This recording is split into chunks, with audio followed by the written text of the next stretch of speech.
Salut les gars, je vous ai pas oublié, troisième épisode d'hybridation, on se retrouve samedi 14 juin, après les vacances en Italie.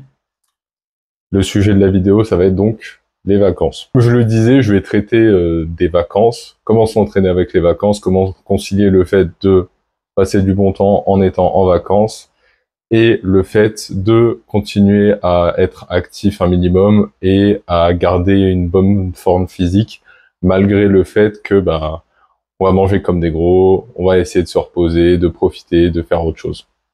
Donc comme vous allez le voir ici, ici et ici, j'ai fait que manger pendant les vacances et pourtant, bam, vous voyez, la condition physique, elle a quasiment pas bougé. Pourquoi? Encore ici, vous allez voir, la moyenne de pas, elle est très haute. Première chose à faire, marcher. Clairement, si vous voulez profiter de vos vacances, dans tous les cas, sauf si vous êtes dans un endroit où vous avez plein de transports à disposition et que vous avez la flemme de marcher, encore une fois, c'est une question de flemme, vous pouvez faire des choses à pied. Vous faites les choses à pied, nous c'est ce qu'on a fait, Naples et Rome, on a fait ça en grande partie à pied. Ça donne sur une semaine 28 000 pas de moyenne quotidienne. Donc forcément, malgré le fait de manger je ne sais combien de calories, même si on mangeait 5-6 000 calories, c'est pas mal compensé par le fait que la moyenne de pas soit très haute, donc forcément la dépense calorique est augmentée. Donc ça c'est le premier point. Les steps, les steps, les steps, les steps, les steps, les steps. Donc si votre moyenne elle est 10 000, quelque chose comme ça, vous montez ça naturellement de toute manière. En allant vous promener, en allant visiter des choses, ça va monter naturellement. Et vous allez voir que vous allez pouvoir manger et garder une bonne body comp.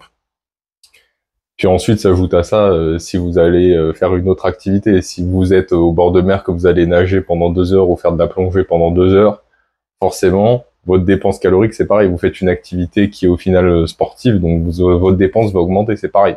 Vous faites pendant une semaine, vous êtes en vacances, vous faites de la plongée tous les jours, c'est pareil. Vous allez avoir une grosse dépense calorique.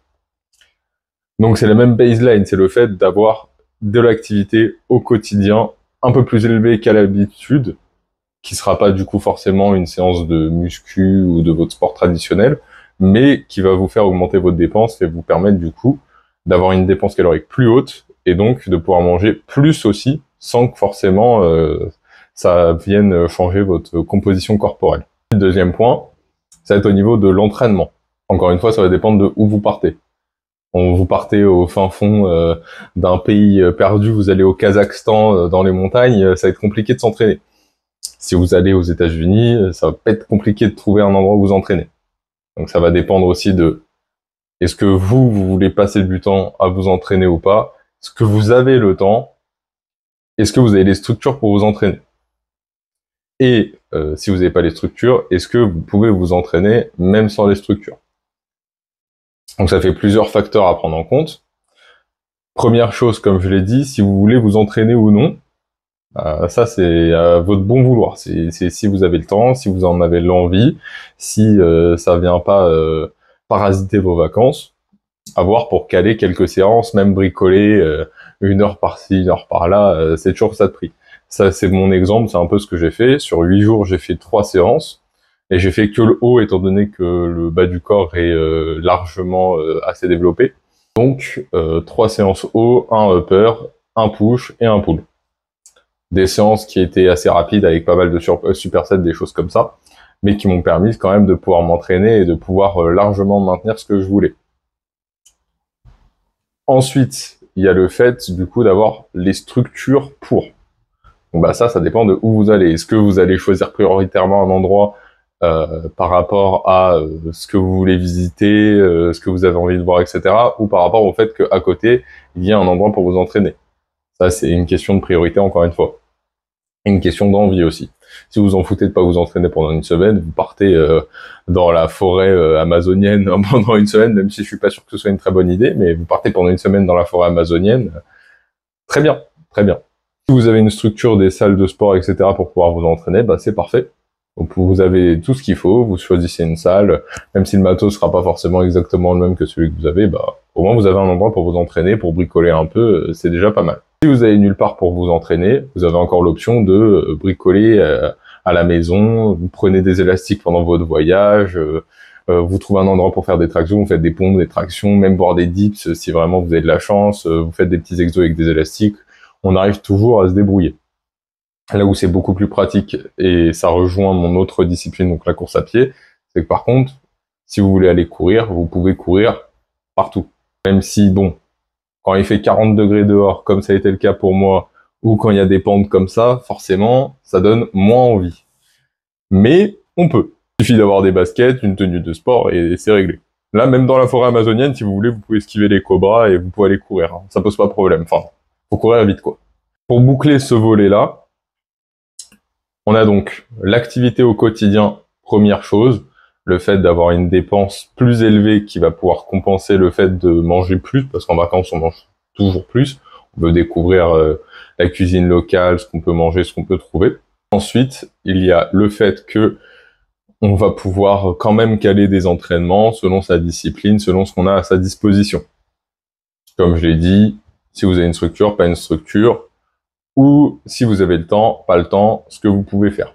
Ça, c'est les deux gros points importants. Mais en troisième, il faut pas oublier quand même que ça reste des vacances. Si vous entraînez pas pendant une semaine, sauf si vous êtes un athlète pro ou que vraiment ça vous tient particulièrement à cœur, c'est pas la mort si vous entraînez pas pendant une semaine. Je prends mon cas, forcément, j'ai été m'entraîner parce que ça fait partie de mon rythme de vie, donc le fait de pas m'entraîner, vraiment, je ne le conçois pas. Mais prendre une semaine, même 2 semaines sans s'entraîner, ça peut même faire du bien dans certains cas. Ça peut permettre de penser à autre chose, de reposer le corps entièrement, les articulations, les tendons, surtout pour ceux qui font beaucoup de sport. Donc ça peut être un mal, entre très gros guillemets, pour un bien. Et petit bonus à rajouter, en 4e point, même si c'est plutôt un 3,5, c'est essayer de faire attention à vos protéines et à votre hydratation. 2 choses importantes, surtout en été quand vous partez en vacances.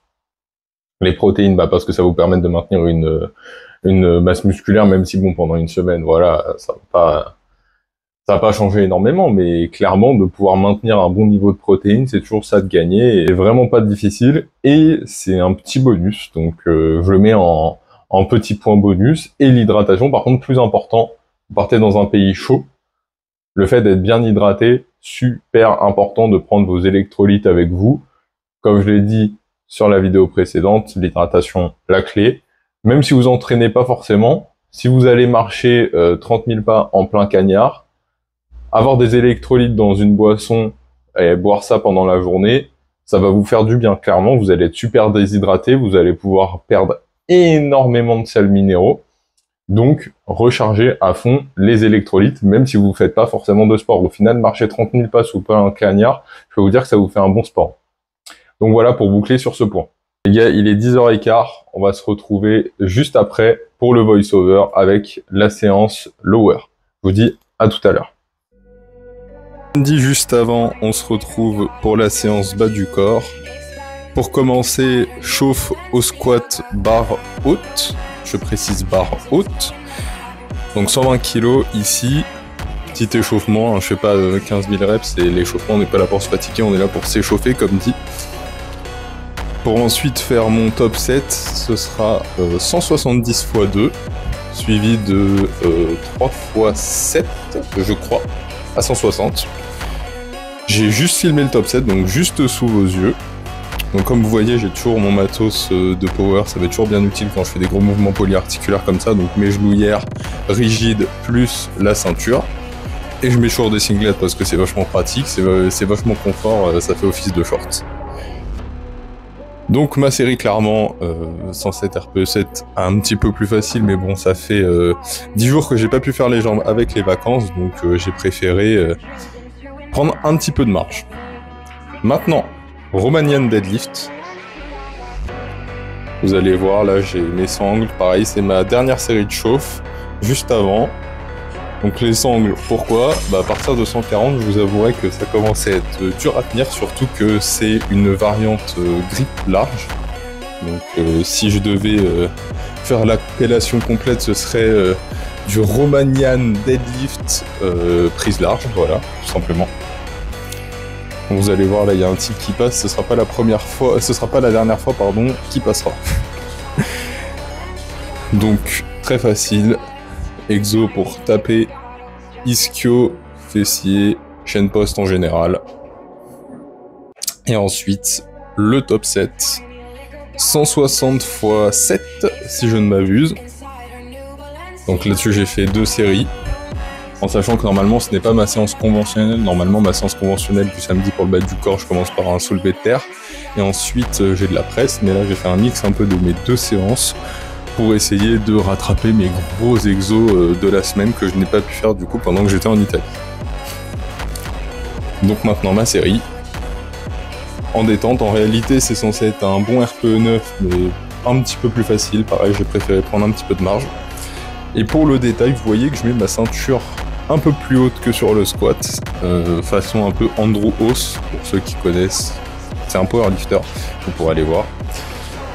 Et en fait, ça me maintient bien le tronc de mettre la ceinture plus haut au soulevé de terre et je me sens vachement mieux. Surtout que le fait d'avoir la ceinture un peu plus bas peut me créer des petits pincements dans le bas du dos. Donc sur le soulevé de terre, je préfère la mettre bien haut. Et ensuite, presse, comme je le disais, ça c'est un exo classique de ma séance du samedi. Pour la reprise, 6,5 plaques de chaque côté. J'ai dû faire 8 répétitions. 8 ou 10, je ne sais plus. On va voir. C'est pareil, là vraiment pour chercher gros travail des quads, les pieds vraiment bas, un petit peu large étant donné que j'ai les fémurs détournés. Et vous allez voir sur la fin de ma série, je fais un petit rest pause, donc comme là, pour bien me remettre, bien descendre. Étant donné que ça commence à être un peu dur, 3e exo polyarticulaire de la séance, clairement, le cardio commence à piquer un peu. Ça commence à être dur, et comme je le dis à chaque fois les gars, si c'est pas dur, c'est que il faut mettre plus lourd. Clairement, n'oubliez pas, les jambes c'est comme le haut du corps, il faut douiller. Donc là, vous voyez, voilà. Ça, vous allez voir, ça c'est une répétition où on a du mal. Là, à la fin, en fait, j'ai les quads qui sont tellement pump que, en fait, quand je verrouille, ça me fait comme une crampe, en fait. Donc, je dois arrêter. Et donc, pour finir, petit exo mollet à la presse, voilà, parce que entre-temps, j'avais un autre exercice que j'ai pas filmé.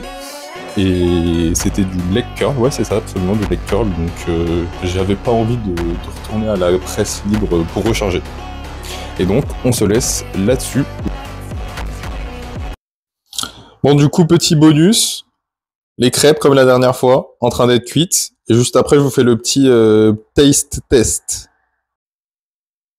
Les crêpes sont finies, cuites, juste là, je vais vous en dire des nouvelles et je vous mettrai les macros juste à côté les gars. Bon, petite crêpe au sucre. Pourquoi au sucre? Parce que ça fait des glucides et je m'en branle que ce soit du sucre, moi j'aime bien.